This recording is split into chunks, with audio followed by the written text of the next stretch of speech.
আসসালামু আলাইকুম। আমার ধারণা এই অনির্বাচিত সরকার তাদের অপরিপক্কতার কারণে এবং ইমেচুরিটির কারণে এবং কোন ধরনের অভিজ্ঞতা না থাকার কারণে এবং এনজিও বাজির কারণে তারা 7 কলেজ নিয়ে যে সমস্যাটা, এই সমস্যাটা 1 বছর ঝুলিয়েছে এবং তাদের পক্ষে এটা আসলে পূর্ণাঙ্গ সুষ্ঠু সমাধান দেয়া সম্ভব না।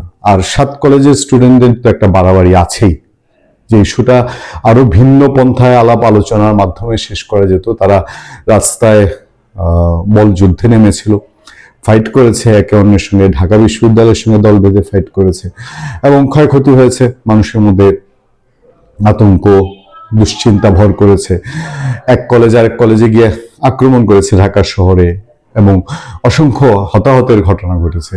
এই পরিস্থিতিগুলো বাংলাদেশে একেবারে নতুন। তবে এটুকু নিশ্চিন্তে বলা যায় যে যদি নির্বাচিত সরকার থাকতো, নির্বাচিত সরকার এভাবে হ্যান্ডেল করতো না। এবং যদি রাজনৈতিক সরকার থাকতো, তাহলে রাজনৈতিক সরকার তার ছাত্র সংগঠন যতই খারাপ হোক, তাদের একটা প্রভাব থাকে সাধারণ ছাত্রদের মধ্যে, সেটা দিয়ে এসব সমস্যার সমাধান করতে পারতো।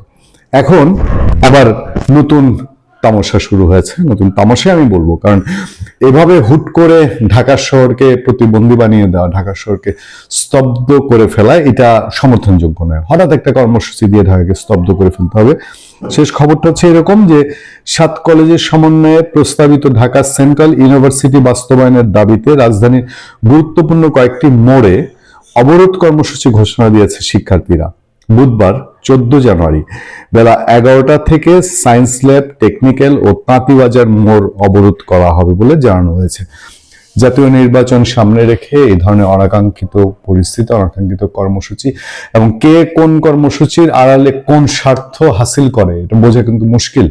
কারণ আপনাদের মনে থাকার কথা, বেশ কয়েকটা দূতাবাস তাদের নাগরিকদের সতর্ক করেছে এই বলে যে বাংলাদেশে শান্তিপূর্ণ কোনো সভা সমাবেশ যেন তাদের নাগরিকরা এড়িয়ে চলে। শান্তিপূর্ণ সমাবেশ কখনো অশান্তিতে কখন ছেয়ে বসে, অশান্তিকর পরিস্থিতি তৈরি করে, তার কোনো গ্যারান্টি নাই। যাক, সে কর্মসূচির মধ্যে আছে আগামীকাল সকাল 11টা থেকে অবরোধ কর্মসূচির রোড ম্যাপ।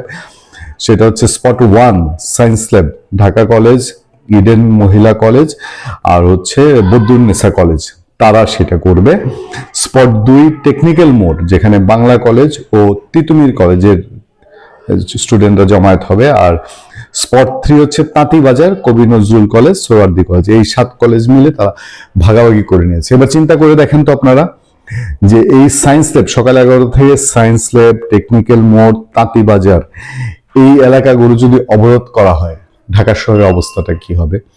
ঢাকার মানুষ কর্মব্যস্ত বুধবার দিনটাতে এক জায়গা থেকে আরেক জায়গায়, এই 3 জায়গা অবরোধ করলে পরে আর তো কিছু বাকি থাকে না। পুরো ঢাকা এমনিতেই কলাপস করে এবং এর প্রভাব চারদিকেই পড়ে। আপনি এক জায়গা থেকে আরেক জায়গায় যাবেন, আপনার যান ত্রাহি হবে। অসুস্থতা, জরুরি মুভমেন্ট, সেগুলো না হয় বাদই দিলাম।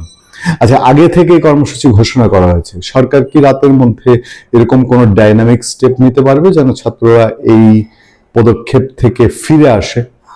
দেখবেন আমার খুব অবিশ্বাস কাজ করে, কারণ তাদের মধ্যে, এই সরকারের মধ্যে মানে ভেজাল না লাগা পর্যন্ত ভেজাল ছোটানোর কোনো উদ্যোগ দেখি না। আর ইদানিং তো তাদের অ্যাটিটিউড চেঞ্জ হয়েছে। আগে যেরকম একটু সহনশীল ভাব ছিল, এখন আর সেই সহনশীল ভাব নাই।